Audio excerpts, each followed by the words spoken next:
Donc l'enseignement là qu'on va faire ensemble, enfin ce truc que vous allez suivre, ça s'appelle relativité restreinte.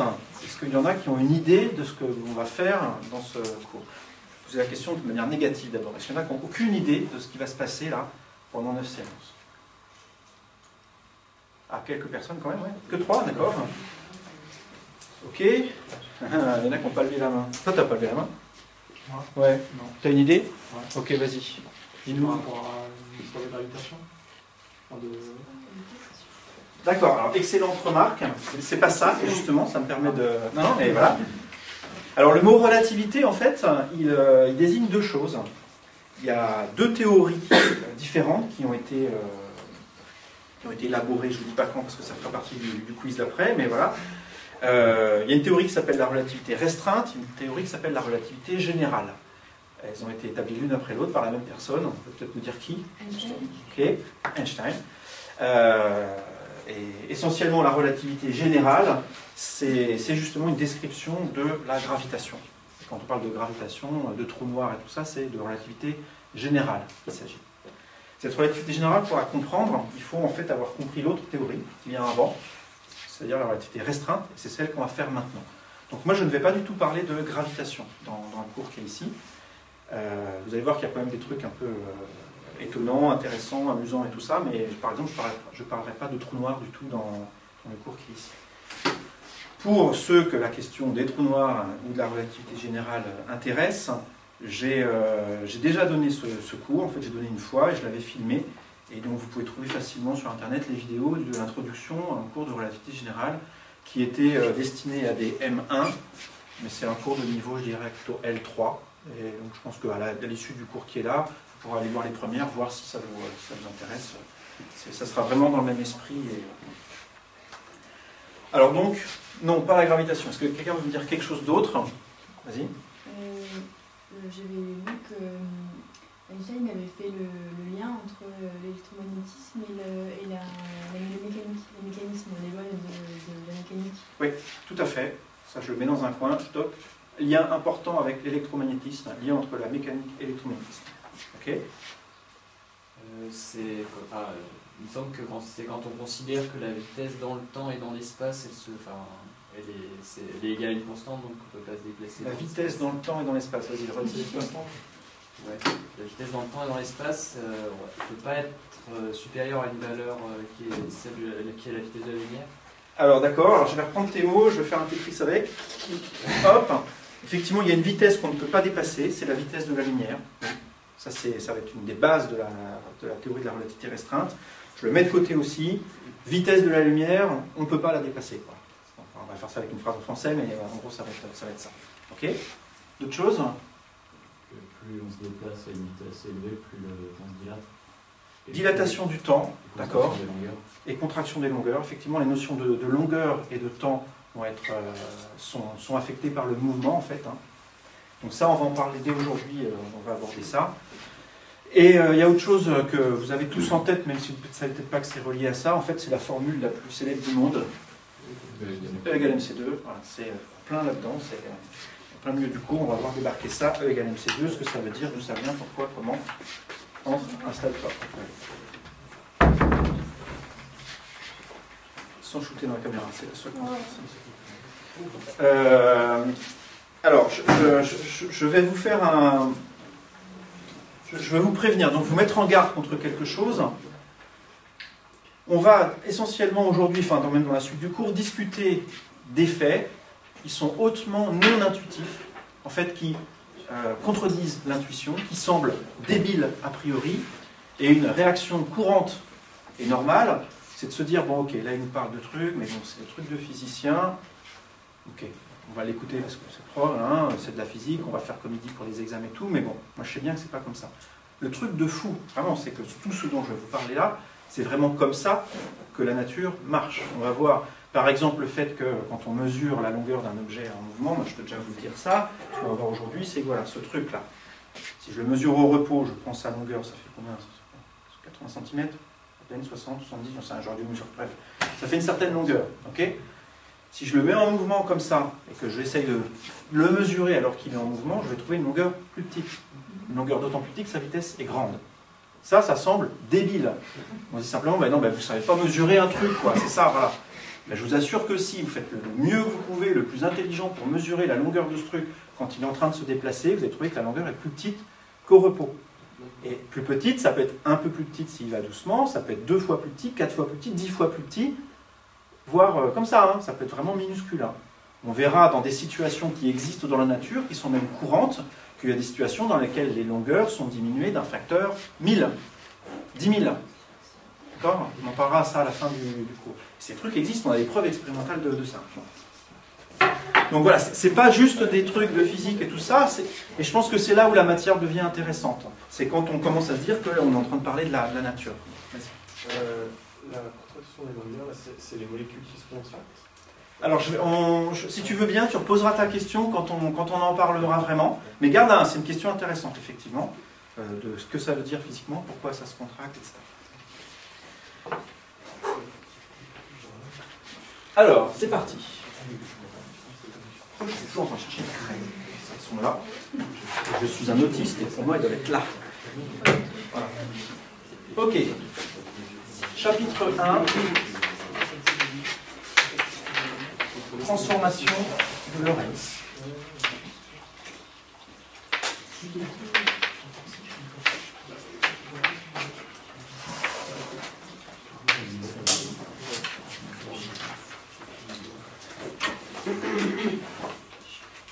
Je vais commencer par vous parler de quelque chose qui s'appelle la relativité galiléenne.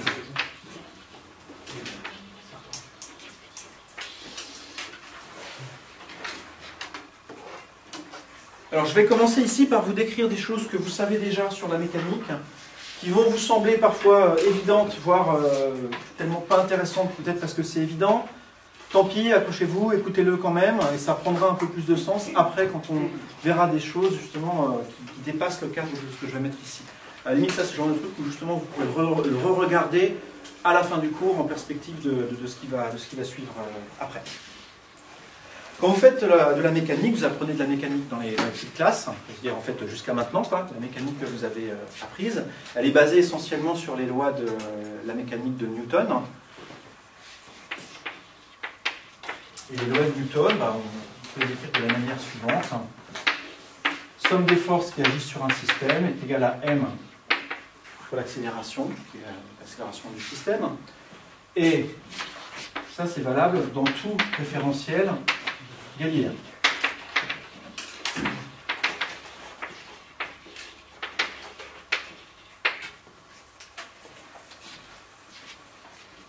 Qu'est-ce que c'est qu'un référentiel galiléen ?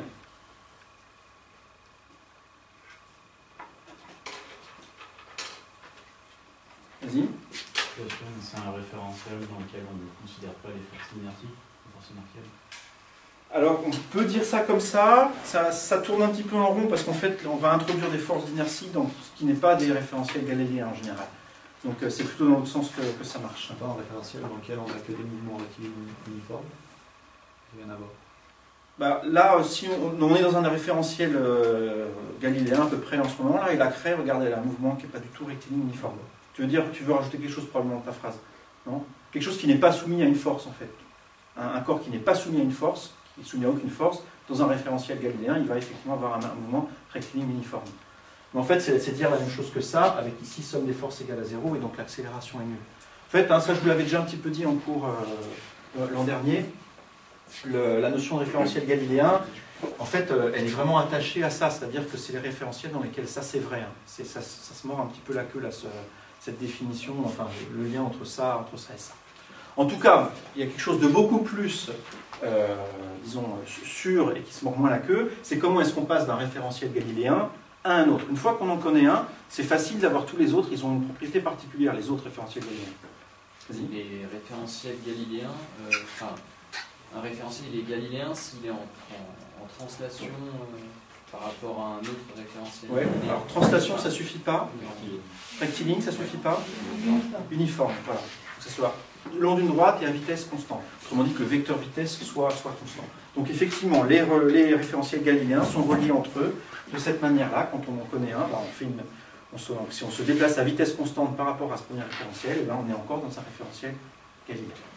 Et ça, je vais l'écrire de manière un tout petit peu plus formelle, et ce que je vais écrire là, ça va être vraiment la base de ce qui va suivre. Je vais prendre un premier référentiel R, que je vais appeler le référentiel fixe. Je mets des guillemets, parce que fixe, ça ne veut pas dire grand-chose, c'est toujours fixe par rapport à quelque chose, mais voilà, ça va être mon référentiel duquel je pars, et je vais appeler R' un référentiel en translation uniforme rectiligne à vitesse V par rapport au premier. Je vais noter V avec une grande lettre majuscule dans toute la suite quand il s'agira de la vitesse d'un référentiel par rapport à un autre. Et pour simplifier un petit peu ce qui va suivre, je vais supposer que cette vitesse ici, elle est dirigée selon la direction x, c'est-à-dire que je vais dire que la grand V, c'est la norme de V fois UX, où UX c'est un vecteur unitaire dirigé suivant x. Et je vais aussi supposer dans tout ce qui va suivre que les deux référentiels R et R' ont leurs axes x, y, z qui sont orientés dans la même direction. Pas x, y, z chacun dans la même direction, mais le x de l'un est dans la même direction que le x de l'autre, le y de l'un dans la même direction que le y de l'autre, etc. Ce qu'on pourrait dessiner du coup de cette manière-là, schématiquement, x, y, z avec ici une origine O, ça c'est le référentiel R, et le deuxième référentiel ici, je vais noter z', y',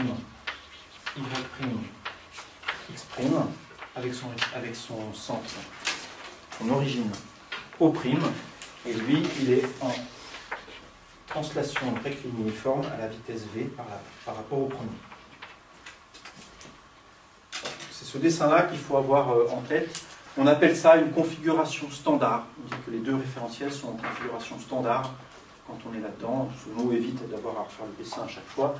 Et dans l'essentiel de ce que je vais faire aujourd'hui et dans les deux premiers cours, c'est ça qu'on va supposer. Il y a déjà beaucoup de choses à dire sur cette situation. Ce n'est pas la situation la plus générale, mais il y a beaucoup de choses à dire.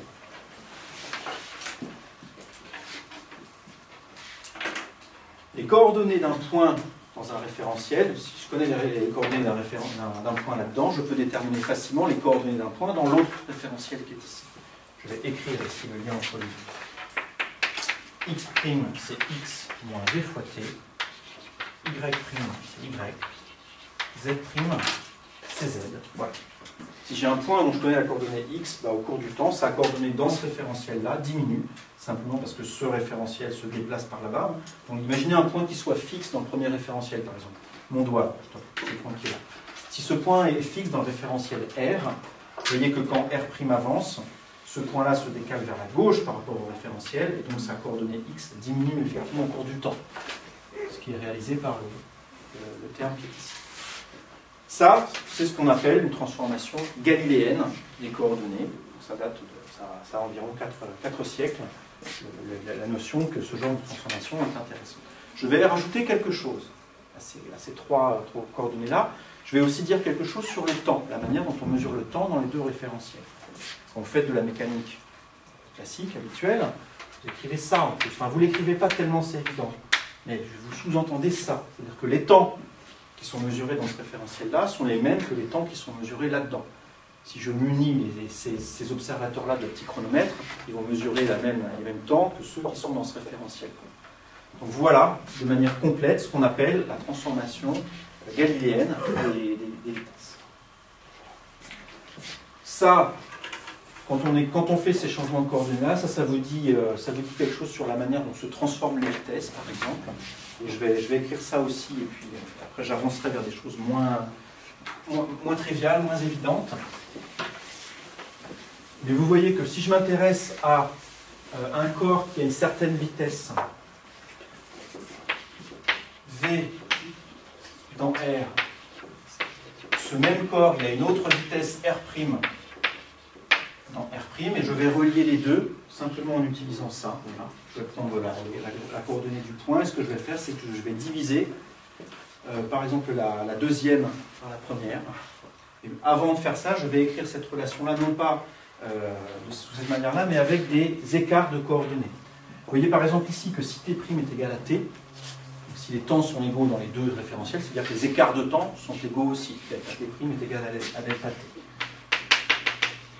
Vous voyez que les écarts de x', si les x' sont reliés au x de cette manière-là, les écarts en x' sont reliés aux écarts en x et en t de cette manière-là. Il suffit d'écrire ça pour un certain x'1 et un x1 et un t1, la même chose avec un autre instant t2 où les positions valent x2 et x'2 et de faire la différence et on tombe immédiatement sur ça. Je n'écris pas les deux qui restent, c'est celles-là qui vont m'intéresser. Si je fais le rapport des deux, ça divisé par ça, delta x' sur delta t', si x' ça représente la position d'un point, ça sur ça c'est la vitesse. Hein. Donc là ce que je suis en train d'écrire c'est la composante même suivant x de la vitesse, et le rapport entre ça et ça, c'est égal à, si je divise tout ça par ça, je montre avec delta x sur t, c'est-à-dire vx, moins v delta t sur delta t, les delta t simplifient, et il reste ça. Voilà. Donc la composante suivant x de la vitesse d'un corps se transforme de cette manière-là. On peut aussi écrire d'ailleurs de cette manière-là, Vx est égal à Vx' plus V. Là, à ce stade, vous devez vous dire, bon, ok, tout ça pour écrire ça, on le sait depuis l'école primaire, et c'est quelque chose qui est vraiment élémentaire et qui est vraiment très intuitif. Regardons ensemble là cette équation-là, ce qu'elle nous dit dans un cas pratique. Imaginez que le référentiel qui est ici, là en mouvement, ça soit un train. Il soit attaché à un train qui sont en train de se déplacer, ici vers la droite. Ça, c'est un référentiel lié au quai. Vous avez le train qui se déplace à vitesse grand V par rapport au quai. Vous êtes dans le train, vous marchez à une certaine vitesse, par exemple vers l'avant, par rapport au train. Voilà, vous marchez dans le train. Ce que vous dit l'équation qui est ici, c'est que votre vitesse à vous, par rapport au quai, c'est votre vitesse dans le référentiel lié au train, c'est-à-dire la vitesse par rapport au train, plus la vitesse du train lui-même. Autrement dit, si vous marchez à 10 km/h, je vais le faire dans le bon sens, le train il va par là-bas. Vous marchez à 10 km/h dans un train qui va à 100 km/h, votre vitesse par rapport au quai vaut combien? 110. Si vous allez dans l'autre sens, ça fera 90 au contraire. Donc c'est vraiment ce que vous dit la relation qui est ici, c'est un truc voilà, qu'on arrive de manière élémentaire à retrouver. Ce que ça vous dit aussi, je n'ai pas écrit les autres, mais on peut montrer facilement que V'Y c'est VY, elles ne sont pas changées, et V'Z c'est donné par VZ. Voilà, et ça c'est donné par le rapport de ça par ça et de ça par ça. Ça c'est ce qu'on appelle la composition des vitesses galiléennes. Composition galiléenne des vitesses.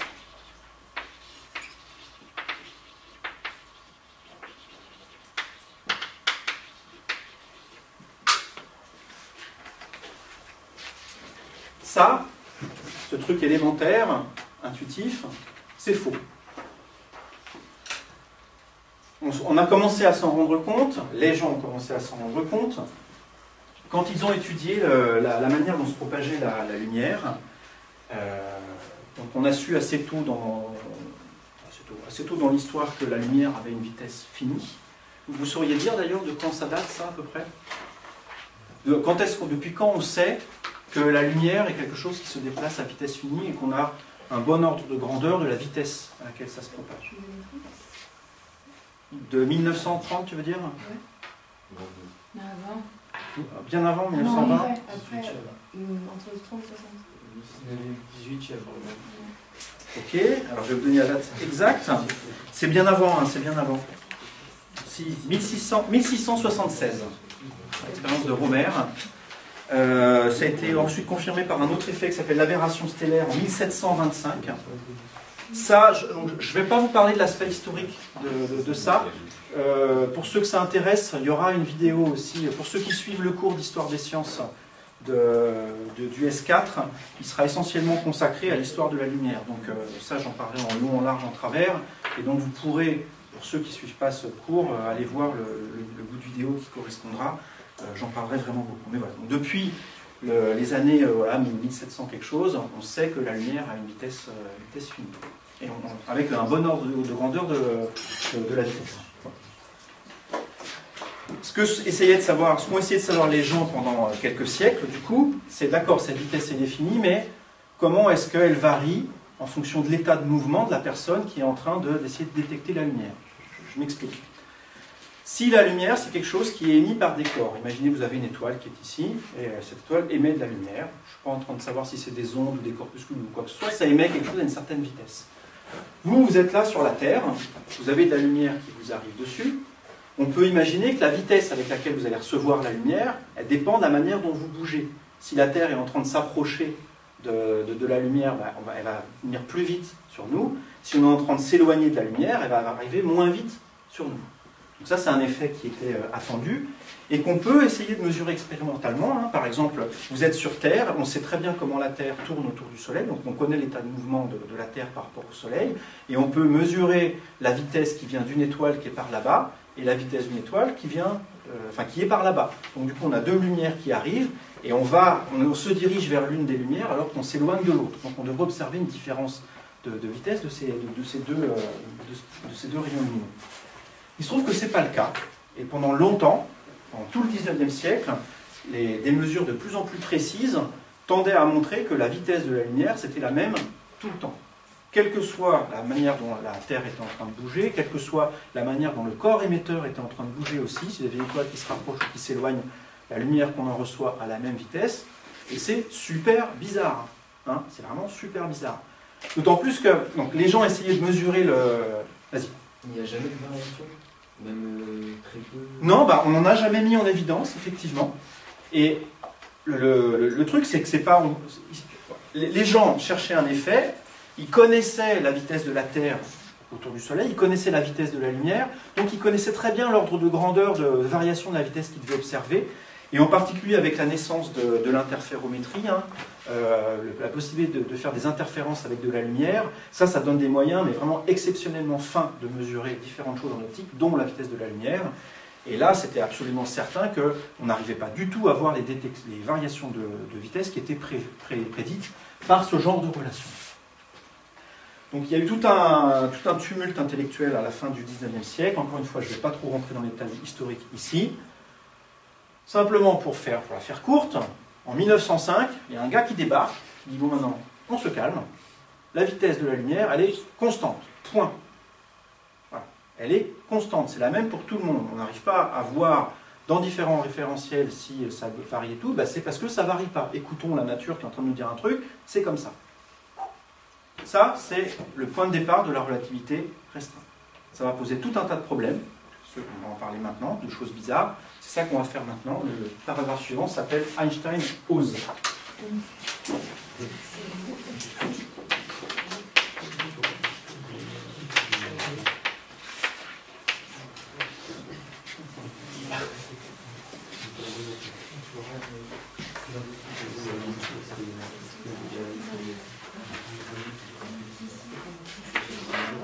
Ça, je voudrais le laisser au tableau un petit peu.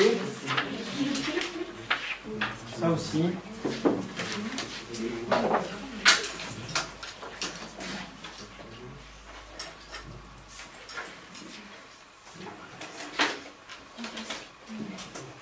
Donc, Einstein se dit, la vitesse de la lumière est constante, et la même dans tous les référentiels galiléens. Et il se trouve que ça, c'était aussi en accord avec certains points qui posaient problème en électromagnétisme. C'est pas étonnant que ça soit relié à l'électromagnétisme. La lumière est tout le monde électromagnétique, donc l'étude de la lumière est reliée à l'électromagnétisme. Et les équations d'électromagnétisme ne sont pas la même forme dans tous les référentiels. Donc, en particulier, quand on fait ce genre de transformation-là sur les équations de Maxwell, on tombe sur quelque chose qui ne ressemble plus aux équations de Maxwell. Donc, elle ne vérifie pas ce genre de transformation-là, les équations de Maxwell. Et le fait que la lumière soit... donc, si on cherche une transformation pour laquelle la vitesse de lumière est constante, ça résout pas mal de choses dans l'électromagnétisme aussi. En tout cas, le premier truc qui est sûr, c'est de dire que la vitesse de la lumière est constante dans tous les référentiels, c'est que ça met ça à la poubelle. Ça, déjà, c'est plus vrai. Si ça, c'est plus vrai, ça, c'est plus vrai non plus. Et on va voir aussi que, assez directement, ça implique des effets physiques dont on a mentionné tout à l'heure, quand je vous posais des questions, de contraction des longueurs, dilatation des durées. Voilà. Donc, je vais vous présenter ces problèmes-là et ensuite on les verra de manière un petit peu plus quantitative. Mais là, ce que je vais dire maintenant, ça va être finalement assez qualitatif. Bon, ça, vous l'avez en tête. Je vais en mettre ça aussi, ça aussi. Et je voudrais qu'on réfléchisse ensemble sur le point suivant. Finalement, qu'est-ce qu'on appelle, même en mécanique classique, qu'est-ce qu'on appelle la simultanéité? Qu'est-ce que ça veut dire que deux événements ont lieu en même temps à des endroits différents? Par exemple, si l'anniversaire, c'est votre anniversaire, et vous voulez que tout le monde sur la planète souffle en même temps votre bougie, parce que vous êtes un peu mégalo, et vous voulez vous assurer qu'à New York, ils vont souffler la bougie au même moment que vous, ici, au Bourget du Lac. Comment est-ce qu'on fait ça? Une manière naïve, maintenant qu'on a des moyens de communication rapides, c'est se dire, je prends mon téléphone, j'appelle, allô, 3, 2, 1, on souffle, et tout le monde souffle en même temps. Ça marche pas. Pourquoi ça marche pas? Le message arrive. Il faut que le message arrive.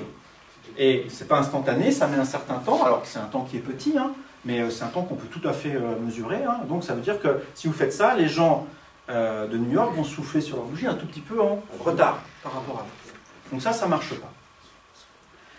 La manière de faire ça, quand on y réfléchit un petit peu, c'est de se dire, on va se donner, on va synchroniser nos montres en fait d'une manière ou d'une autre.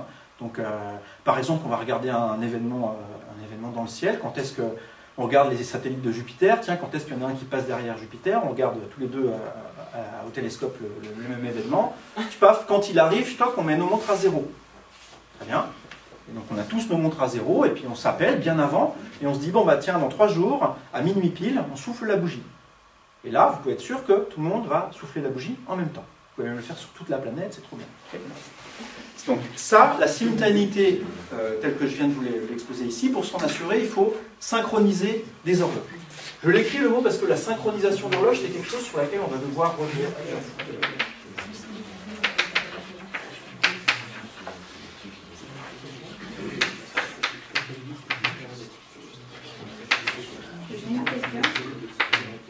Je vais montrer un exemple ici de ça, comment est-ce qu'on peut synchroniser des horloges et voir que des événements sont simultanés. Ça, dans tout ce qui va suivre, je vais en faire plusieurs, ça c'est un wagon de train. On va avoir ici, au milieu du wagon, on va avoir un dispositif qui émet quelque chose, ça va être parfois de la lumière, parfois du son. Je vais commencer par du son, simplement. On a un petit micro, un haut-parleur plutôt, qui est ici, et qui va, à un instant donné, émettre une onde sonore. Et vous avez ici des micros, je vais les mettre comme ça, qui sont collés contre les murs, le micro A et le micro B qui sont ici. Je me place dans le référentiel du train. Ce train est en train d'avancer. Je ne vais pas mettre de flèche pour l'instant pour ne pas vous donner l'idée de mouvement, parce que pour la personne qui est dans le train, en train de faire cette expérience un peu bête là, quelqu'un qui est dans le train, il ne voit pas que le train est en train de bouger si c'est à vitesse constante. Il est dans un référentiel galiléen, il peut faire de la physique comme s'il était au repos. Donc voilà, il est là. Et la question qui va se poser, c'est au bout de combien de temps est-ce que le signal sonore émis ici atteint les deux micros A et B. Je vais appeler grand L la longueur du train. Ça, c'est quelque chose que le gars peut très bien mesurer. Un mètre, le temps d'un bout à l'autre du wagon, et il lire, tout simplement. Ça, c'est le truc le plus simple à faire. Bon. Si j'appelle T égale 0, le moment où on a une petite explosion, je vais appeler ça explosion, donc on a un petit son sec comme ça, qui va émettre une onde sonore et qui va se propager d'un côté à l'autre. Au bout de combien de temps, si j'appelle Vs la vitesse du son, au bout de combien de temps est-ce que le son va atteindre le micro B?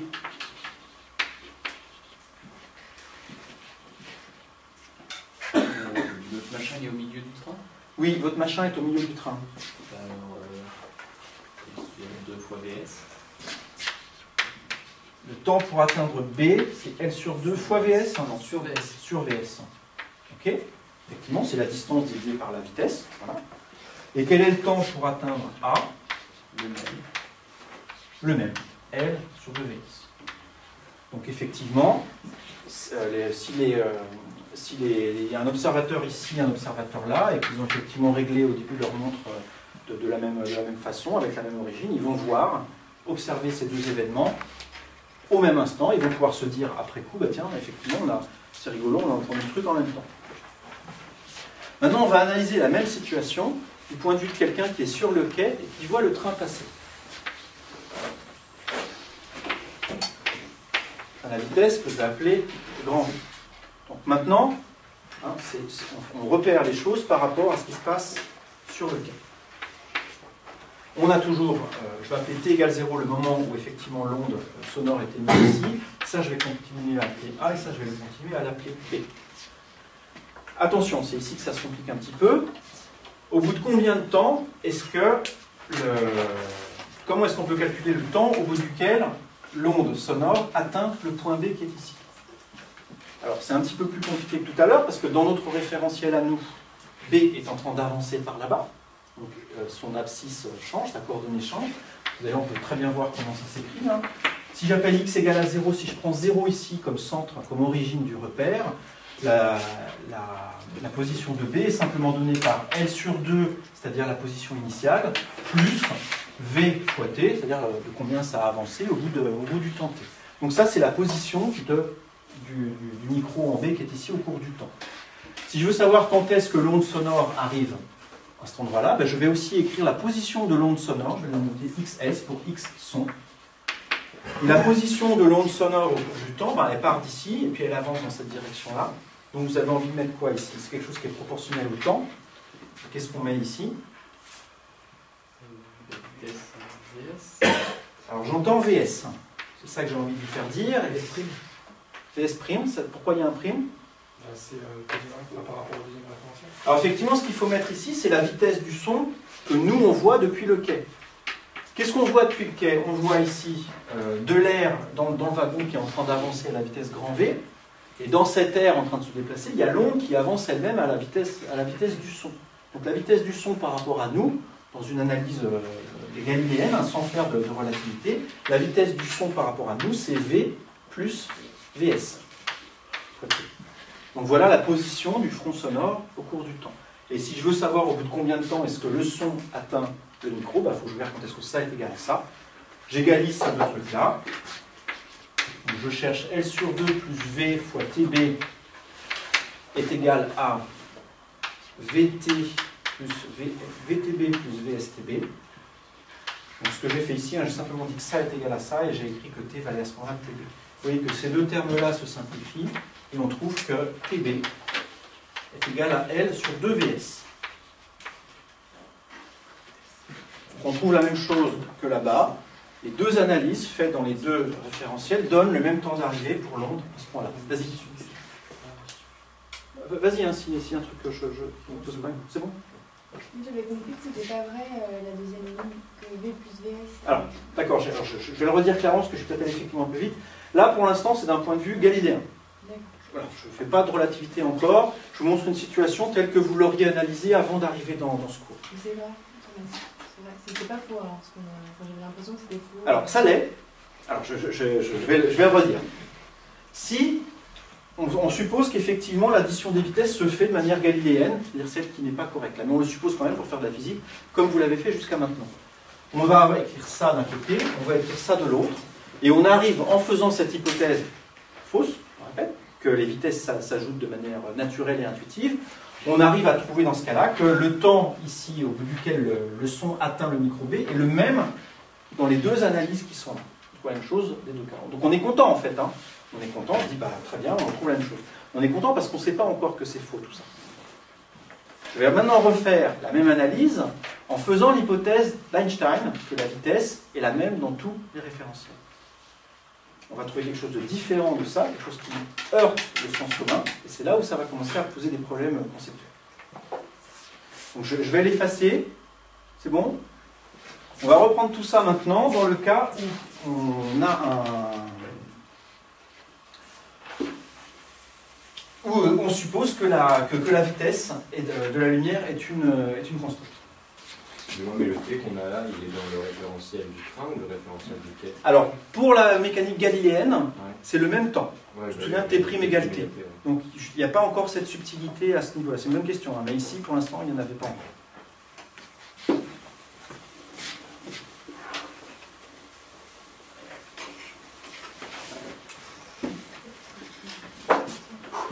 Alors, nous sommes maintenant dans un train, dans le vrai monde, dans le monde dans lequel on vit maintenant.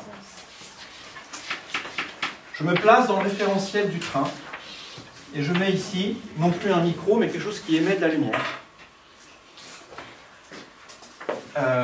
Et j'ai ici un détecteur de lumière en B, un détecteur de lumière en A.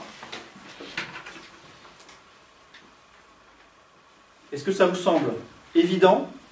Est-ce que ça vous semble d'abord vrai que le temps d'arrivée de la lumière, donc elle part dans cette direction-là et dans cette direction-là, est-ce que ça vous semble évident que TB est égal à TA? Le temps au bout duquel ça atteint ce micro-là est le même que celui-là. Oui. Si les trains ne bougent pas. Si le train est en mouvement, on est nous dans le train en train de bouger, mais dans le référentiel, on se place dans le référentiel du train, donc dans le référentiel en mouvement. Donc quand tu es dans le train, tu es assise tranquille, du coup autour de toi, tu n'as pas l'impression que la cabine bouge spécialement. C'est dans ce référentiel-là qu'on est en train de faire de la physique. C'est juste un argument de symétrie ici en fait. Dans le référentiel du train, nous on est dans une cabine qui a l'air de ne pas bouger par rapport à nous. J'envoie de la lumière par là, j'envoie de la lumière par là. Elle va mettre le même temps pour arriver ici que pour arriver là. Je peux même l'écrire le temps. Ça vaut simplement L sur 2, C. Le temps que met la lumière pour parcourir les deux demi-trains, là, ça vaut L sur 2C. Et la vitesse de la lumière elle est la même dans ce sens-là que dans ce sens-là. Donc là, le fait qu'effectivement la vitesse de la lumière soit constante intervient. On utilise ici le fait que la vitesse de la lumière dans ce sens-là est la même que la vitesse de la lumière dans ce sens-là. Ce qui est loin d'être évident. Vas-y. Je reviens au train qui est ici. Donc, dans le référentiel du train, le rayon arrive en A en même temps qu'il arrive en B. Donc ces deux événements sont simultanés et les observateurs qui sont là arrivent à dire ok, on a détecté ça en même temps. Nos horloges, s'ils ont synchronisé leurs horloges avant de faire l'expérience, ils les arrêtent quand le rayon lumineux arrive, et après ils se rejoignent au wagon-bar, ils comparent leurs inscriptions, et oui, voilà, c'est les mêmes, ils ont les mêmes temps. Là, ça devient un petit peu plus subtil, c'est quand on analyse la situation dans le référentiel où le wagon est en train de se déplacer. Vitesse du wagon.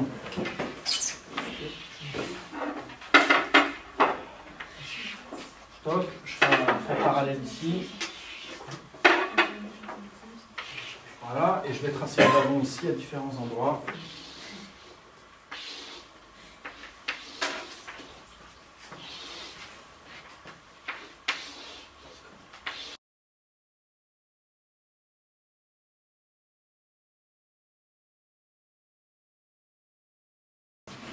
Donc voilà, j'enlève mes traits qui ont servi à faire le dessin.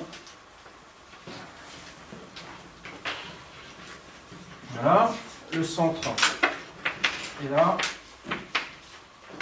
Je vais grimper. Et sur le dessin qui est ici, on est dans la situation où donc, le photon de droite ici s'est écarté d'une certaine distance vers la droite et celui de gauche de la même distance vers la gauche. Et pareil ici. Entre là et là, vous avez la même distance, etc. Donc là, je ne vais pas dessiner plus loin le photon parce qu'il a touché le fond du train, et là, il est en train d'atteindre le devant du train, ici.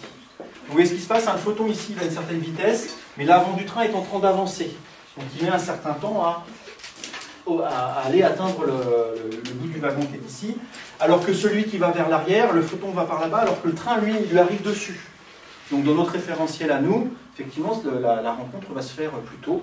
Et on va être ici dans une situation où le photon qui a été mis vers l'arrière, dans notre référentiel à nous, touche le fond du wagon avant de toucher l'avant du wagon.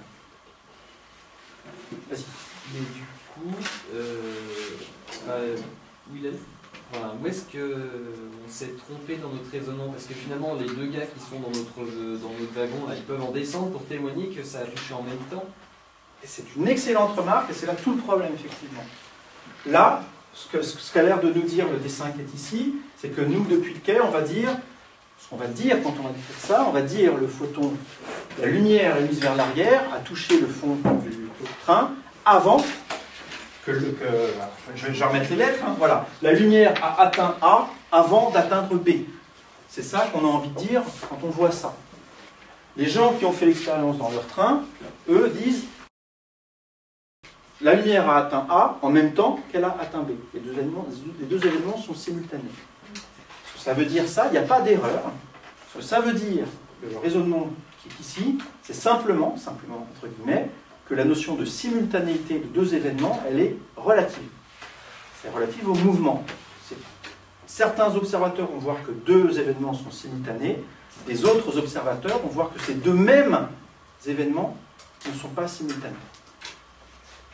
Et ça, alors, c'est pas juste un calcul du tout. Imaginez qu'on fasse une photo. Vous avez le train qui est en train de passer, vous êtes sur le quai là, et vous avez le train qui est en train de passer, et vous allez vous mettre tout près du train, comme ça, il va vraiment vous raser, et vous allez prendre une photo du train au moment où il est en train de passer.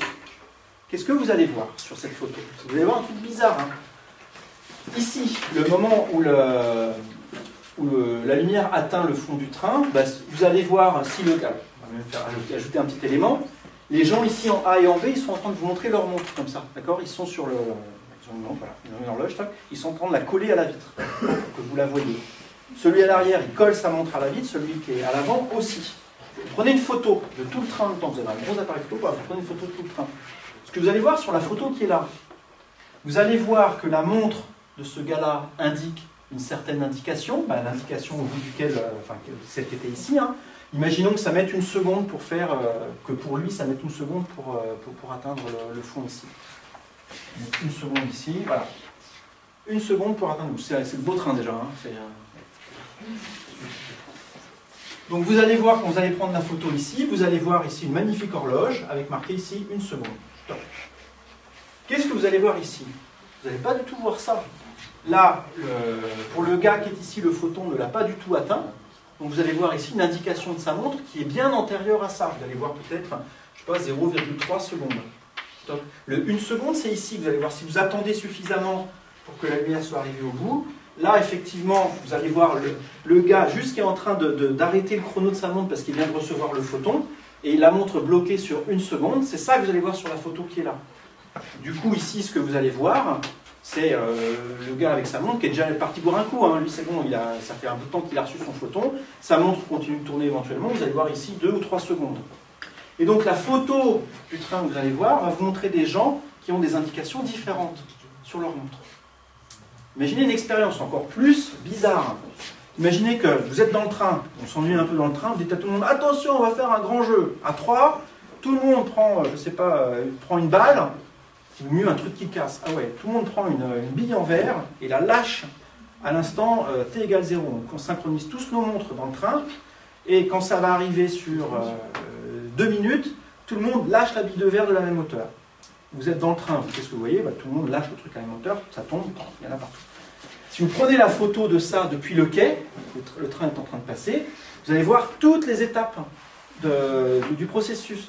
Lui là, vous allez voir quelque chose d'assez tardif, donc vous allez voir probablement au bout d'une seconde la bille aura touché par terre et aura commencé à se casser. Donc ici vous verrez des éclats de verre, là vous verrez un peu moins d'éclats de verre, là vous verrez juste la bille qui est en train d'atteindre le sol, et puis là elle ne l'a pas atteinte, et là le gars il est en train de commencer à la lâcher.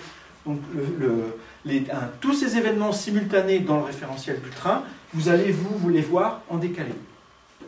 Donc ça vous montre que si la vitesse effectivement de la lumière est constante dans tous les référentiels, ça veut dire que le passage du temps aussi est quelque chose de relatif. La simultanéité est relative, le passage du temps est aussi quelque chose de relatif. On va le voir de façon beaucoup plus quantitative. Il y a des formules très simples qui permettent d'estimer toutes ces grandeurs-là. Mais ce que je veux vous montrer ici, c'est que même sans formule, on peut voir que l'effet, en fait, il est effectivement.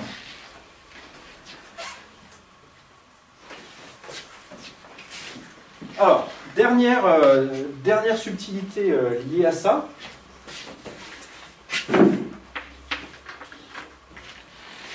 Je vais laisser cette situation-là. Juste cette photo-là. Le train il est en train d'aller par là-bas et on imagine qu'on ait pris cette photo-là avec les indications des montres des gens. J'enlève ce truc-là. Attention, ce train est en train d'en croiser un autre qui va à la même vitesse dans l'autre sens. Vous avez tous fait ça en TGV. Voilà. Les trains se croisent. Et je vais considérer l'instant où les trains, ils sont identiques, hein, les trains. C'est les deux mêmes trains, ils se croisent, et je vais considérer l'instant où ils sont juste, où la tête de l'un atteint la queue de l'autre, et vice-versa. D'accord ? Et je vais m'arranger pour que les gens aient fait leur expérience, et déclenché le truc à lumière qui se trouve au milieu, là, d'une manière symétrique, c'est-à-dire de sorte que ici, on lise 0,3 secondes, et ici, on lise 1 seconde. Donc ça, il suffit vraiment de reprendre l'expérience de tout à l'heure, de faire aller le train dans l'autre sens, et on arrivera quand même comme ça à une situation. Depuis le quai, on verra le train aller dans ce sens-là, et on verra qu'à la queue du train, les indications des montres sont ultérieures à celles de l'avant du train ici. Donc lui, il va par là-bas, à la vitesse grand V, et lui, il va par là-bas, à la vitesse grand V. Voilà. Ça, c'est ce que vous prendriez en photo. Si vous prenez en photo le croisement des deux trains, et que vous arrivez à prendre les montres des gens en même temps, voilà ce que vont vous donner les indications. Imaginez que quelqu'un qui se trouve dans le train du bas ait envie d'estimer la longueur du train qui est en train de le croiser. Imaginez-vous, vous êtes dans le train, vous êtes à Paris, vous avez un autre train qui vient de Paris, vous êtes en train de le croiser, et vous dites, tiens, je vais m'amuser à mesurer la longueur du train que je suis en train de croiser. Depuis mon référentiel à moi, dans mon premier train. Vous voyez la situation? Comment est-ce que vous allez faire ça? Alors c'est pas évident, hein, ça va vite. Mesurer la longueur de l'autre train, ça veut dire essentiellement, à un instant donné, je vais dire, ce que je peux faire par exemple, c'est me dire à tous les passagers du train, ils ne s'ennuient pas hein, quand on fait de la relative, les gens dans les trains, vous mettez tous à contribution. Donc tous les gens, vous les mettez aux fenêtres, toc toc toc, mais vraiment densément, il ne faut pas qu'il y ait d'espace, tout le monde est à la fenêtre en train de regarder le train qui va passer, et vous dites, attention, vous allez tous regarder vos montres, on synchronise nos montres dans le train, on a déjà fait plusieurs fois, voilà, et à un instant donné, qu'on calcule quand justement ce train va être en train de passer, ou on se donne un instant donné, par exemple 0,3 secondes, tiens, on va faire ça. À 0,3 secondes, quand vos indications sur vos montres sont 0,3 secondes, vous levez la tête et vous regardez s'il y a du train ou s'il n'y en a pas. D'accord? Ce qui va se passer, mettez cette situation-là de côté, mais vous avez le train qui est ici, là vous avez les têtes des gens. Voilà. On va bien faire encore plus. Voilà, vous avez la tête des gens qui vont regarder passer le train. Le train passe, ils regardent tous leur montre. À 0,3 secondes, ils regardent s'il y a le train qui est en face d'eux ou pas, et je vais colorier ceux qui voient du train. Si lui, il n'en voit pas, lui, il envoie. Voilà, lui, il envoie, lui, il envoie. Lui, il envoie, lui, il n'envoie plus, il n'envoie plus, il n'envoie plus. Si c'est un petit train, par exemple, qui est en train de passer, voilà ce qui va se passer. Pour un petit train, par exemple. Donc, et ça... Donc tous les gens qui ont vu un train, ont vu du train à ce moment-là, vont lever la main, et vous allez estimer la longueur du train à cette grandeur-là. Vous êtes d'accord avec ce raisonnement? C'est un bon moyen. Hein. Il n'y a pas de piège, hein. C'est effectivement un bon moyen de mesurer le... Je sais pas. Alors pour l'instant, j'ai pas dit forcément que c'était relié à ça, on va dire que c'est un petit train qui est en train de passer là. Non mais c'était quoi ta remarque du coup? Tu fais la taille de la largeur des gens ou... Si, ici, imagine que ça soit le premier gars qui ait vu du train de la fenêtre. La largeur de la flèche ou... Les gens qui sont ici estiment que le train qui est en train de passer devant eux a cette longueur-là, oui. Parce qu'au moment où ils ont tous regardé en même temps, lui, il voyait le paysage, lui, il voyait le paysage, lui, il voyait le train, lui, il voyait le train, il voyait le train, et lui, il revoyait le paysage. Donc, eux se disent, le train fait cette longueur-là. Ouais. Maintenant, regardez, c'est là que c'est le dernier truc subtil de ce qui va suivre ici, mais il faut le suivre. À 0,3 secondes, lui, il voit effectivement, lui il est à 0,3 secondes, donc ça tombe bien, j'ai bien fait de prendre cette grandeur-là. Le gars qui est ici, quand il lève les yeux, qu'est-ce qu'il voit? Il voit le cul du train qui est ici, avec une indication de l'autre qui est de 1 seconde. Mais peu importe. Lui, quand il lève les yeux, il voit effectivement le bout du train qui est ici.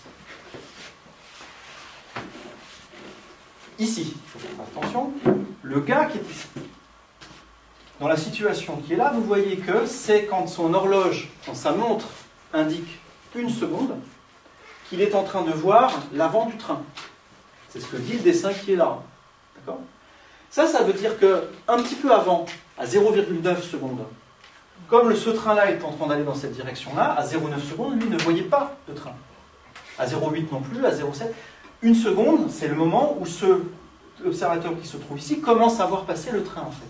Donc lui commence à le voir passer assez tard. Quelqu'un qui va être ici, dont l'indication elle sera intermédiaire à 0,9 secondes, c'est pareil, 0,8. Et en fait, il va falloir se décaler par là-bas d'une certaine quantité pour que les gens commencent à voir. Pour qu'à 0,3 secondes, les gens commencent à voir effectivement du train. Ce que ça veut dire, ce que je suis en train de dire là, c'est que pour les gens qui font la mesure, les gens qui sont à l'intérieur ici, qui font la mesure, comme je viens de vous le décrire là, les gens qui sont ici mesurent une longueur de train qui est plus petite que la leur.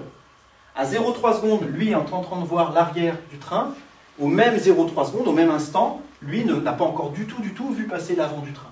Donc ça veut dire que l'avant du train, pour les gens à 0,3 secondes, il est quelque part par là-bas, il est entre les deux. Et donc eux ont l'impression que le train qui est ici est plus court. Donc, si vous faites cette expérience-là, et ça marche. Alors, dans le train, ça ne marchera pas parce que les vitesses sont trop faibles en pratique, hein, mais théoriquement, ça marche. Et donc, les passagers du train, dans leur référentiel à eux, qui mesurent la longueur de l'autre train en train de passer, la mesurent plus petite que la leur. Le truc de fou, le truc très peu intuitif, c'est que si maintenant on fait le même raisonnement à partir des gens qui sont là-dedans, parce que les gens de l'autre train, ils ont le droit de s'amuser aussi, il n'y a pas de raison, donc eux, ils font ça aussi, et vous pouvez prendre le même raisonnement, ça va être exactement la même chose. C'est-à-dire que pour eux, c'est l'autre train qui est plus court. Donc chacun a l'impression d'être dans un train qui est plus long que l'autre. Ça vous dit que la notion de taille entre deux objets, comparer des tailles d'objets en mouvement, c'est quelque chose de très délicat. Et on peut être dans une situation où l'observateur A voit B plus petit que lui, et B voit A plus petit que lui. Ça, normalement, c'est quelque chose qui vous pose problème, c'est normal. C'est un des gros écueils de la relativité. Tout ça, ça heurte vraiment le sens commun. On se dit, bah, il y en a un qui est plus petit que l'autre. Voilà, on se dit ça, il y en a un qui est plus petit que l'autre. Ce qu'il faut bien voir, c'est que avoir une longueur, en soi, ça ne veut rien dire. On a une longueur mesurée dans un certain référentiel, et cette longueur dépend du référentiel. C'est ce que je vous disais tout à l'heure avec la règle qui est là. Ça, si vous le mesurez dans le référentiel, on appelle ça au repos, bah, vous mesurez la longueur qu'on dit au repos. Et si vous mesurez ça depuis un référentiel qui est en train de bouger, ça je le laisse au repos là, je le mets là, et je bouge comme ça, et je trouve un moyen pour mesurer ce truc-là, je vais mesurer une longueur plus faible. Dans mon référentiel à moi, en train de marcher, c'est pas ça qui se passe, c'est la règle qui est en train de bouger, donc du coup, effectivement, si la règle est en train de bouger, je vais la mesurer plus courte.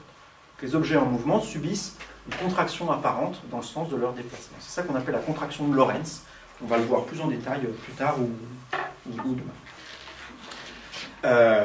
Juste un mot sur cette notion sur le fait que un bonhomme peut voir l'autre plus petit et l'autre bonhomme peut voir le premier plus petit aussi. C'est quelque chose qui n'est pas si choquant que ça quand on réfléchit. Il y a pas mal de situations où c'est le cas. Hein. Une situation très simple. Vous êtes deux, vous vous regardez, vous êtes tout près, voilà, c'est tout près, et vous vous éloignez l'un de l'autre comme ça, à reculons, à vitesse constante. D'accord ? Si vous faites ça et que vous demandez à chacun de décrire ce qui se passe, lui, il voit elle, c'est romantique, okay, il voit elle en train de s'éloigner et il la voit de plus en plus petite. Donc il se dit je m'éloigne et je vois l'autre personne de plus en plus petite. La personne qui est là voit celle-là s'éloigner et dit aussi je vois l'autre de plus en plus petite. Donc vous avez deux personnes qui ont l'impression que c'est l'autre qui devient plus petite. Donc c'est pas, et il n'y en a aucune qui est plus petite que l'autre finalement, c'est une question de point de vue. C'est vraiment ça, une question de point de vue. Qu'est-ce qu'on appelle être plus petit? En fait, là, ce qu'on veut dire, c'est mesurer plus petit. Voilà. Là, dans le train, le premier train mesure que l'autre est plus petit que lui, et le deuxième train mesure que le premier est plus petit que lui. Ça, on aura l'occasion d'y revenir sur ça en détail. Ça, c'était longtemps considéré comme c'est parfois considéré comme un paradoxe. C'est pas un paradoxe dans le sens où c'est tout à fait en conformité avec les lois qu'on va écrire maintenant de la relativité restreinte. On l'appelle paradoxe parce que ça heurte vraiment le sens commun. C'est quelque chose dont on n'a pas l'habitude et on a l'impression que c'est juste débile. C'est visuel, c'est pas... ça peut pas être vrai. Oui. Non mais c'est la réaction normale, ça peut pas être vrai. Qu'est-ce que tu appelles vrai? Je sais pas, il y en a un qui dit que l'autre il devient de plus en plus petit. Il est plus petit qu'avant. Ok, alors, je vais te décrire une expérience que je ne vais pas... Je ne vais pas vous prouver que le résultat est correct, mais je vous demande de me croire. On en fera probablement en TD, là, ce que je vais vous dire là. Tu vois cette règle-là? Attention, tour de magie. Tour de magie qui va coûter cher. Hein. Ah ouais, j'ai tout ma question. Boîte. Ça. Je vais faire rentrer ça là-dedans. Prêt? Alors bon, je ne vais pas aller assez vite pour le faire, mais le principe. Ça, si je le fais aller suffisamment vite, je le fais aller très vite dans cette direction-là, ça va subir une contraction, on appelle une contraction de Lorentz, donc ça va être de plus en plus court. Si je le fais aller à quelque chose comme une fraction, je sais pas, 90% de la vitesse de la lumière, ça va avoir une taille apparente qui est comme ça. Je l'ouvre, je vais mettre comme ça. Quand c'est en train de passer, je peux me mettre dans une situation où j'arrive à lever la boîte, le mettre dans la boîte et la fermer. Est-ce que tu considères que c'est une illusion ou pas? Le truc, il est rentré quand même. Si on a réussi à mettre ça là-dedans, ça veut quand même dire, d'une certaine manière, que la longueur de ça est plus petite que la taille de la boîte. Okay. Au moment où il va se stopper, il n'y a pas un... Au moment, si on arrive, alors si on le stoppe, effectivement, progressivement, sa taille va devenir de plus en plus grande. Au bout d'un moment, ça va arc-bouter là, ça va me péter le truc, quoi. Voilà. Là où ça devient subtil, et je ne vais pas rentrer dans la subtilité, mais je vous dis simplement pour vous titiller un petit peu. Si on se passe maintenant du point de vue du bâton. Lui, vous êtes à cheval sur le bâton, c'est votre référentiel, tranquille. Vous êtes là, il fait cette longueur-là. Vous voyez une boîte, mais qui arrive à une super vitesse par rapport à vous, et elle est diminuée.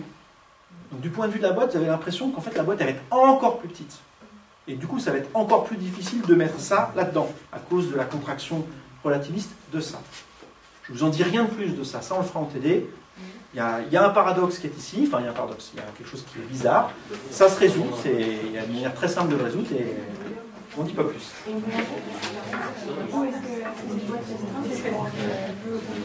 Oui, oui, elle peut. Ouais. Dans les deux cas, effectivement, on peut. Ça marche. J'ai une question. Oui. Mais là, le dessin qu'on avait fait, qui a 1 seconde et 0.3 secondes, c'était pour l'arrivée de la lumière qui départait du milieu. Oui. Comment ça se passe qu'on est passé à un truc qui vient de droite? Je vois pas. Ce serait l'inverse ou non, non, c'est pas l'inverse. Si vous refaites la série de dessins que j'ai fait ici avec le wagon qui se déplace par là-bas, vous allez vous apercevoir que le temps à l'avant du train est plus petit que le temps à l'arrière du train.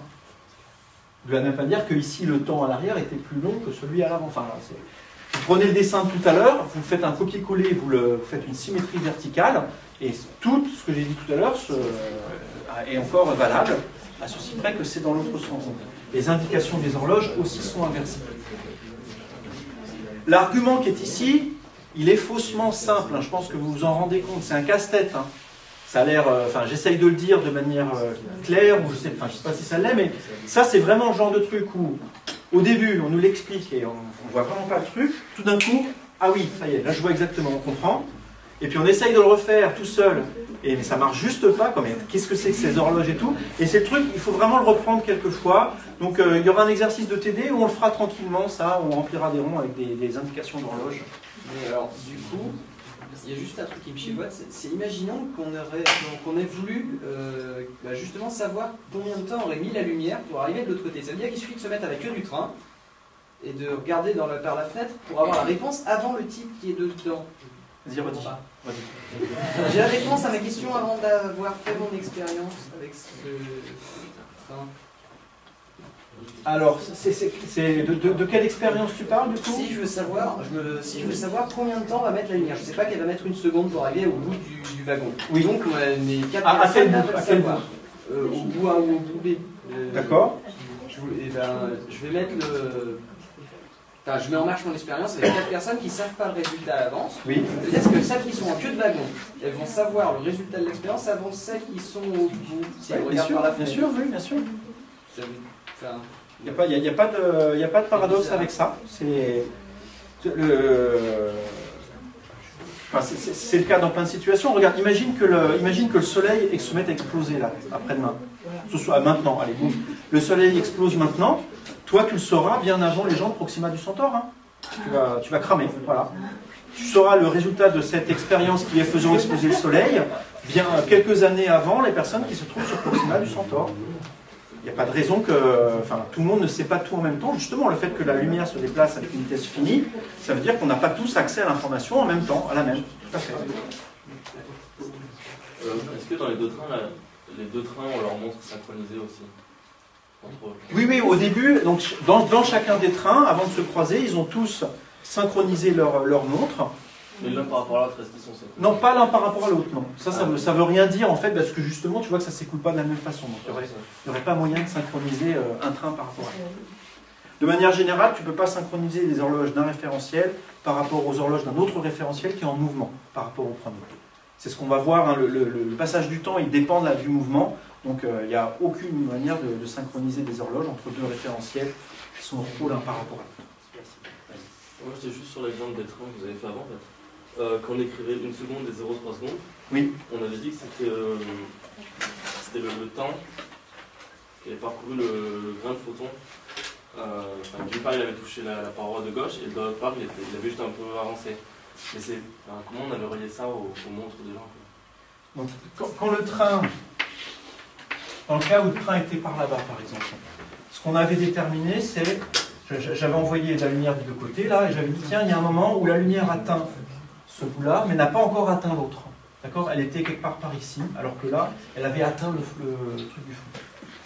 J'avais appelé une seconde, j'avais dit, par exemple, imaginons que ça mette effectivement une seconde à aller ici, c'est-à-dire que le gars qui est dans le train, il voit, quand la lumière arrive, ça arrive sur un détecteur qui lui dit voilà, le photon est arrivé.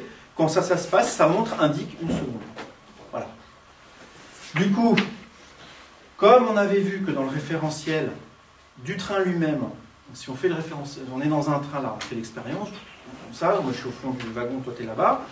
Quand moi je reçois mon photon, je note une certaine heure. Toi, quand tu reçois ton photon, tu notes la même heure que moi en fait, parce qu'on est à la même distance du centre. Dans le référentiel du train, la lumière a été émise depuis l'exact milieu. Les personnes qui sont à chacune des extrémités reçoivent la lumière à une heure qui est la même, à leur montre. Donc le gars du fond, quand il reçoit son photon, sa montre marque une seconde. Or, ici, l'onde n'est pas encore arrivée au bout du train. Donc l'indication de l'heure qui est ici n'est pas une seconde. On est ici à un instant antérieur, il n'a pas encore reçu la lumière. Il la recevra dans un temps. Il va la recevoir plus tard, voilà, quand le train va avoir bougé. J'avais dû faire un autre dessin comme ça. On avait ici du coup une seconde, c'était le moment où la lumière arrive là. Et là, par contre, du coup, on a 3 secondes, on a quelque chose d'encore plus grand. Là, le temps, il a continué à s'écouler, et voilà. C'est vraiment une seconde qui est ici, c'est le temps que lisent les gens sur leur montre quand ils reçoivent le signal lumineux qui a été émis depuis le milieu du train. Et du coup, le 0,3 secondes, il correspondait au temps Alors, si tu veux savoir pourquoi c'est 0,3 et pas 0,4 non, que ça soit un temps antérieur en fait. Voilà, donc c'est un temps antérieur parce que le gars qui est ici n'a pas encore reçu au moment où je prends la photo là. Donc il faut bien s'imaginer, on voit ce qui se... Là on est en train de prendre en photo ce qui se passe quand le train arrive juste devant nous. Au moment où le gars qui est ici est content, il a une tête contente parce qu'il a reçu, il y a le photon qui est arrivé, il peut faire son expérience, il voit une seconde sur sa montre. Sur ma photo, je panne, je vais voir ici, je regarde, je vois le front de lumière qui est ici. Si j'ai un moyen de voir comment la lumière passe, on peut, par exemple, si c'est de la lumière qui avance, on met des poussières partout, ça fait la lumière quand elle passe, ça fait briller un peu la poussière. Donc ça c'est tout à fait envisageable à faire comme expérience. Hein. Et moi je vois que c'est la poussière dans le train et brille à cet endroit-là. Donc le faisceau de lumière que j'ai envoyé, il est là. Donc le gars qui est ici ne l'a pas encore reçu sur ma photo. Donc s'il n'a pas reçu, sur sa montre, le temps il est forcément antérieur à une seconde. Ils arrêtent leur montre en même temps quand le premier reçoit. Ils regardent leur montre en même temps. Non, ils ne regardent pas leur montre quand lui reçoit de la lumière, parce que celui qui est au fond, celui qui est ici, là, il ne peut pas savoir quand est-ce que lui a reçu de la lumière. Lui, s'il veut informer, si celui du fond veut informer celui de l'avant qu'il a reçu de la lumière, il faut qu'il lui envoie un texto. Le texto, il met la vitesse de la lumière, il ne peut pas aller plus vite que ça. Donc il sera forcément en retard par rapport à ça. Donc lui, là, il va recevoir ce front lumineux avant de pouvoir savoir quand est-ce que lui a reçu le photon. Mais c'est pas grave, ça.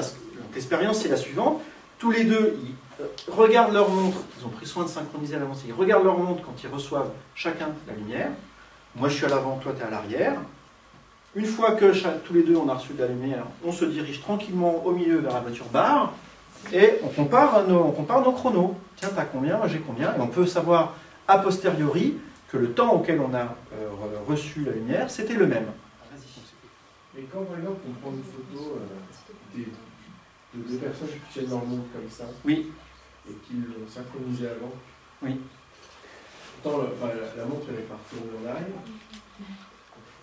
Non, mais on n'a pas dit que, à aucun moment on a dit que le temps remontait en arrière. Là, dans la suite de photos successives que je vais faire, toutes les indications des montres seront croissantes. À aucun moment on aura ici une indication et puis là quelque chose d'avant.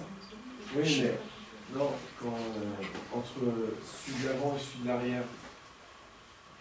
Alors, mets un verbe dans ta phrase. Quand on prendra une photo du wagon avec le passager avant qui fait voir sa montre, oui. Le passager arrière qui fait voir sa montre. Par exemple, à ce moment-là, c'est voilà. D'accord. Okay. On prend une photo, il y aura un décalage entre les deux. Il y aura un décalage entre l'indication des deux montres, oui. pourtant, si elles auront été synchronisées avant, elles sont synchronisées dans le référentiel du train. C'est les deux personnes immobiles par rapport au train qui se sont dit tiens, on va synchroniser nos montres, mais ça, du coup, elles ne sont pas synchronisées pour nous qui sommes dans l'autre référentiel. C'est l'expression qui est ici, le temps ne s'écoule pas de la même façon dans le référentiel du train et dans le nôtre. Mais pourtant, elles indiquent la même chose. Quoi, qui que quoi? Les montres, elles indiquent la même chose. Quand on est dans le train, oui. Et quand on montre à l'extérieur, ça n'indique pas autre chose. Parce que dans le train, quand tu prends la photo, tu prends en photo des gens à des moments qui ne sont pas les mêmes pour eux. Pour toi, c'est simultané. Pour eux, ça ne l'est pas. C'est vraiment ça le fond du problème. Donc c'était bien simultané. On a pu le faire en même temps. Donc on va maintenant se reposer sur des choses plus quantitatives. Je vais vous écrire des formules, ça vous aime bien parce que du coup les formules c'est facile. On prend un terme, on le met de l'autre côté, voilà, c'est facile. Donc tout ça, donc de manière, quand on veut exprimer toutes ces choses-là de manière quantitative, on tombe sur ce qu'on appelle la transformation de Lorentz.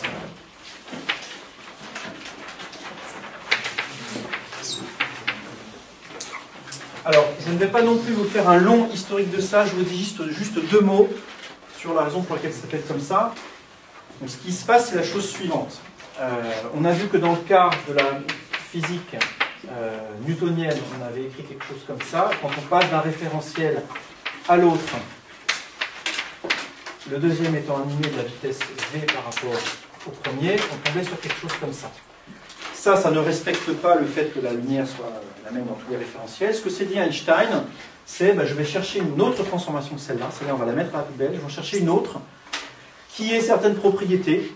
En particulier, on veut qu'elle soit linéaire en temps et en position.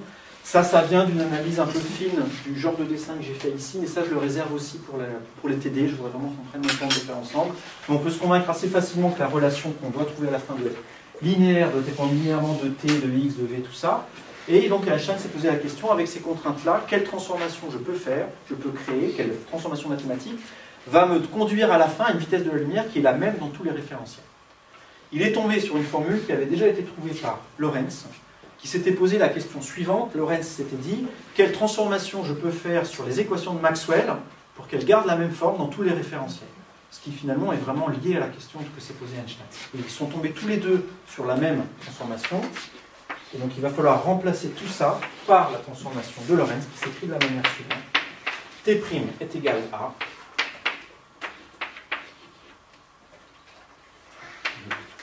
je vais vous expliquer ce que sont ces symboles juste après.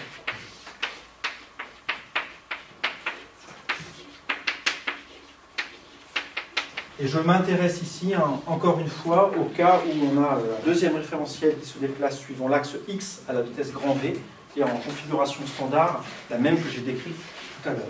Donc il faut remplacer ce que nous dit Einstein et Lorentz. Ce qu'il nous dit, c'est qu'il faut remplacer ça par ça, ou gamma.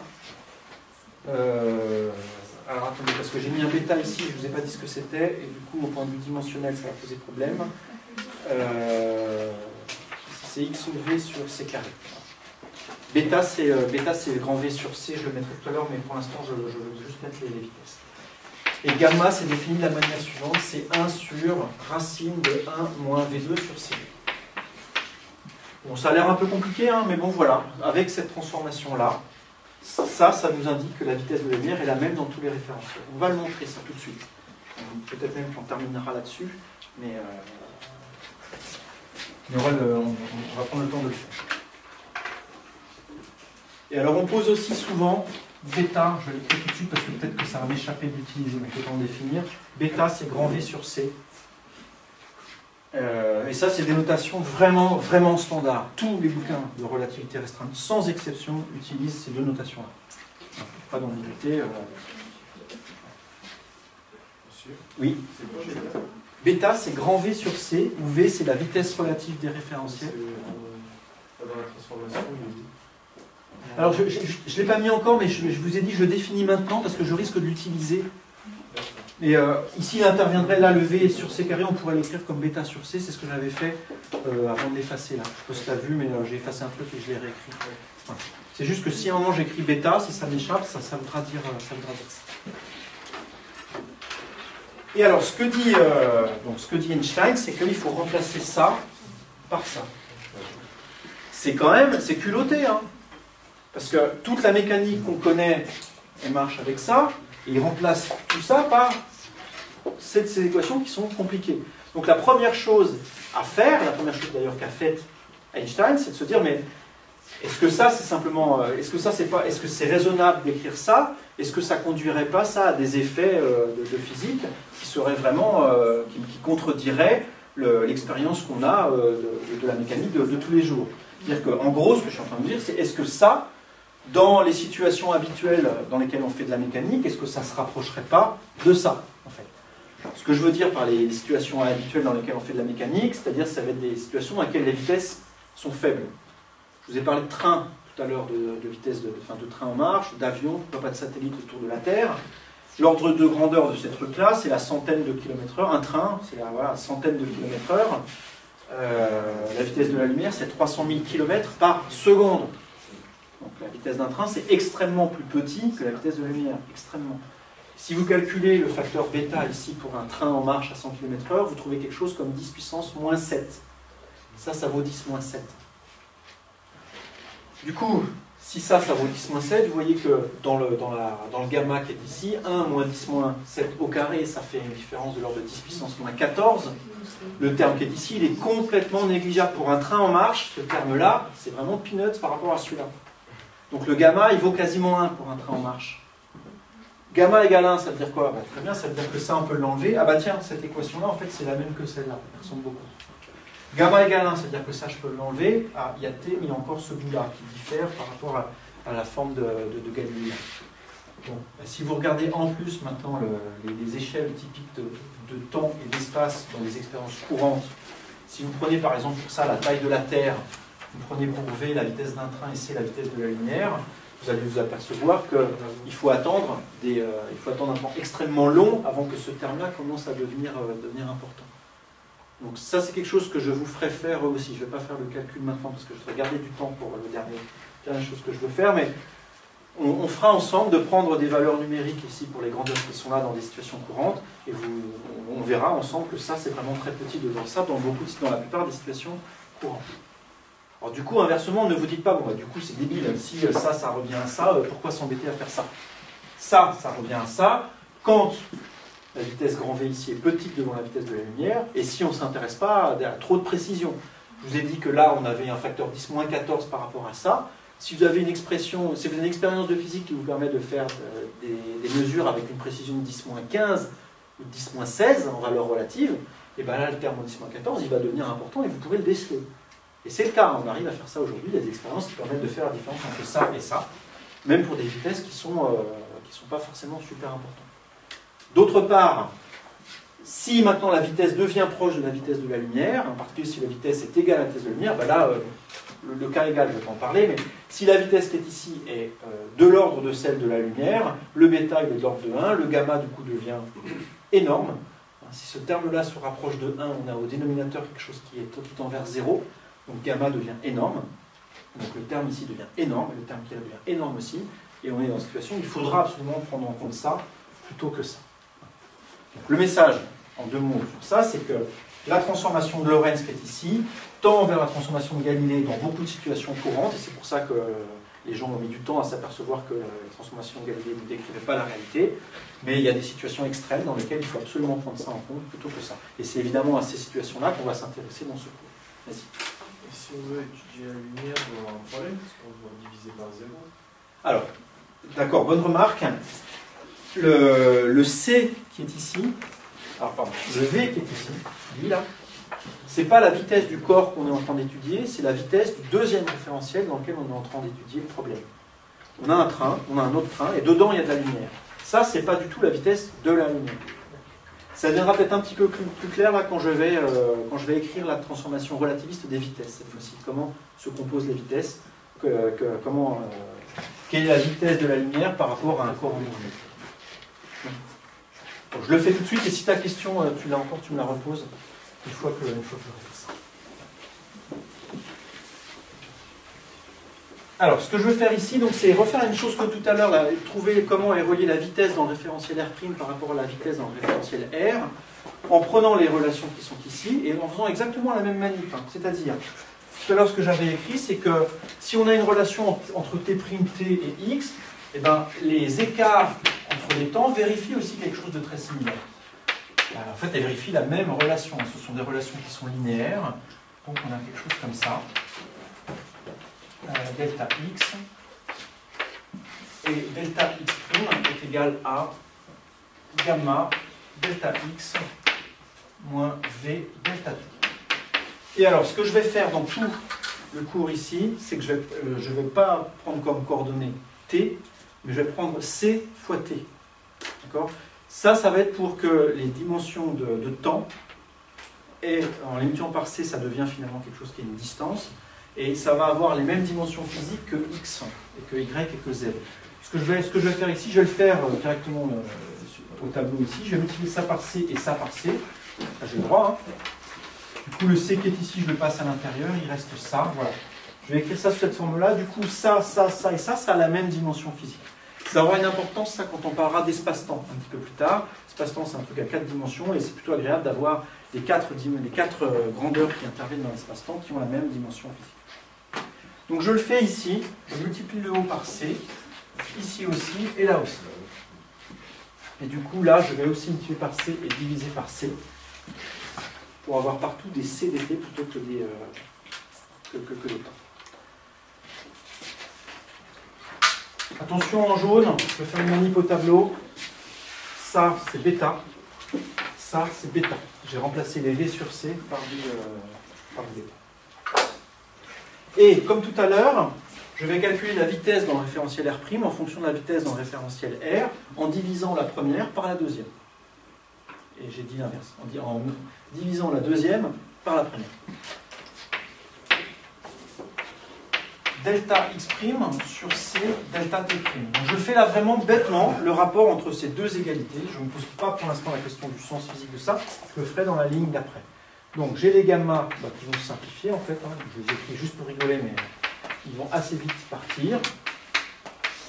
Sur c delta t moins bêta delta x. Voilà. Donc là j'ai simplement recopié bêtement les lignes du dessus en les divisant. Le gamma sur gamma, je propose de le simplifier direct. Hop, il n'y en a plus. Ça, delta x' sur delta t', si x' ça représente la position d'un point dans le référentiel R', le rapport entre la distance parcourue et le temps écoulé, c'est ce que le gars dans le référentiel R' va appeler la vitesse. Donc ça, je vais l'appeler simplement V'. Il y a le sur C qui est ici que je laisse. V', ça représente ici la vitesse du corps mesurée dans le référentiel R'. C'est égal à. Et alors ici, je vais tout diviser le numérateur et le dénominateur par une même quantité delta t. Ça va me faire apparaître ça, des différentes choses. Je vais avoir ici un delta x sur delta t. Qu'est-ce que c'est que physiquement delta x sur delta t? C'est la vitesse, effectivement, dans le premier référentiel. Je vais simplement l'appeler v. Moins bêta fois c delta. J'ai dit que je divisais tout par delta t, donc lui il saute, il reste que ça. Là, j'ai dit que je divisais tout par delta t, donc il reste c, moins bêta, et delta x sur delta t, c'est la vitesse, petit v aussi. Donc on arrive à ça, v'. Donc je multiplie tout par c, donc ça fait v moins bêta c, le c je vais laisser ici, et du coup on a c moins bêta v. Voilà, on va faire comme ça. Et si je divise en haut et en bas par c, ça s'écrit v moins bêta fois c, ça vous vous rappelez que bêta c'était grand V, je vais l'écrire en haut. Bêta c'est grand V sur c, donc bêta fois c c'est grand V, sur, je divise tout par c, celui-là il part, moins, je divise tout par c, le bêta j'ai dit que c'était grand V sur c, et ça donc ça fait V fois grand V sur c4. Je suis allé un petit peu vite, mais vous le reprendrez, le résultat ici est correct. La vitesse V' dans le référentiel primé, c'est V moins grand V. Ça là, si j'enlève le dénominateur, ça c'est la formule galiléenne qu'on avait tout à l'heure, hein, qu'on avait écrite. Ben voilà, avec l'hypothèse d'Einstein, on a ça, le dénominateur. On va jouer un peu avec ça. Demain, on va le reprendre. Je veux juste là, s'il me reste 2 minutes. Oui, 3, très bien. Donc je veux juste vous montrer que effectivement la vitesse de la lumière est quelque chose d'invariant par cette loi de composition des vitesses. Et ce que je vais faire ici, je vais prendre par exemple V est égal à C. Donc je considère un corps qui va à la vitesse de la lumière dans le premier référentiel, quand V est égal à C. Le référentiel se déplace, je mets dans un deuxième référentiel qui se déplace par rapport au premier à la vitesse grand V, et je vais voir quelle est la vitesse de la lumière dans ce nouveau référentiel. Si ce que je vous ai dit est correct, enfin si on a tout fait bien, qu'est-ce qu'on va trouver comme résultat? 0, toi tu dis quoi? Constante, ouais. Et ça va être C en fait, on va trouver C. On va trouver que la lumière va aussi à la vitesse C dans le deuxième référentiel. Regardons ce que ça donne. Je remplace bêtement, je vais même le faire directement sur le tableau ici, je vais remplacer V par C.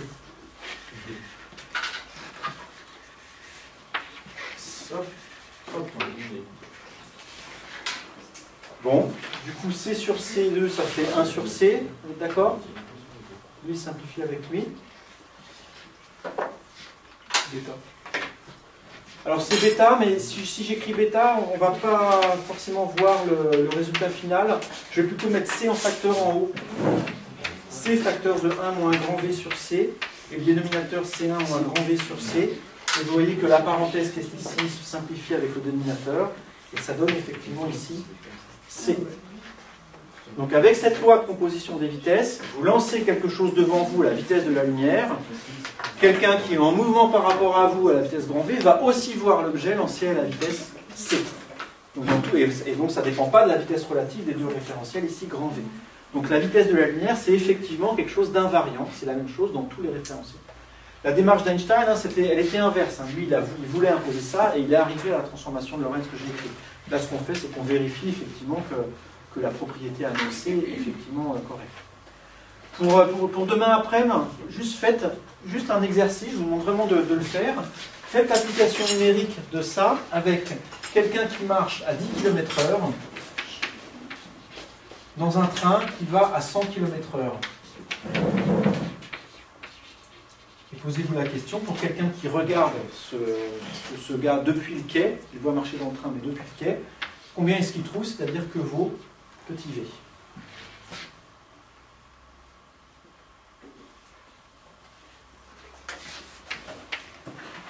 Voilà. Donc on reprendra vraiment exactement là demain. Si vous avez des questions d'ici là, venez demain avec des questions. Pardon? Petit v là. Ouais. Alors je peux vous donner juste peut-être un indice pour pas que vous y passiez la nuit. Là, ce qui est embêtant dans ce que je vous demande, c'est que je vous demande le petit v. Et alors je vais effacer évidemment. C'était ça tout à l'heure avec les petits v. Donc je vous demande lui. Alors en connaissant lui, vous aimeriez bien avoir l'inverse. Si vous êtes un tout petit peu malin, vous allez regarder l'équation qui est là. Vous êtes sur le quai, vous avez le train qui passe à 100 km/h par là. Depuis le train, vous avez le quai qui va à 100 km/h dans l'autre sens. D'accord? La situation elle est complètement symétrique. Si l'un voit l'objet se déplacer dans une certaine direction, l'autre... Vous avez compris? Oui. Okay. Ouais. La notion de déplacement est relative. Donc si A se déplace à B avec la vitesse, se déplace par rapport à B à la vitesse V, B se déplace par rapport à A à la vitesse moins V. Donc il suffit de prendre cette formule-là et d'échanger le signe de grand V en fait. C'est-à-dire que pour avoir V en fonction de V', il suffit d'écrire ça. Ce qui se montre vraiment en manipulant cette équation comme vous savez le faire, et puis en isolant V pour l'avoir en fonction de V'. Mais vous allez trouver ça, C'est pas étonnant, c'est ça, c'est simplement ce qu'on obtient en changeant le signe de grand V. Donc à partir de ça, déduisez-en la valeur de V qui est ici.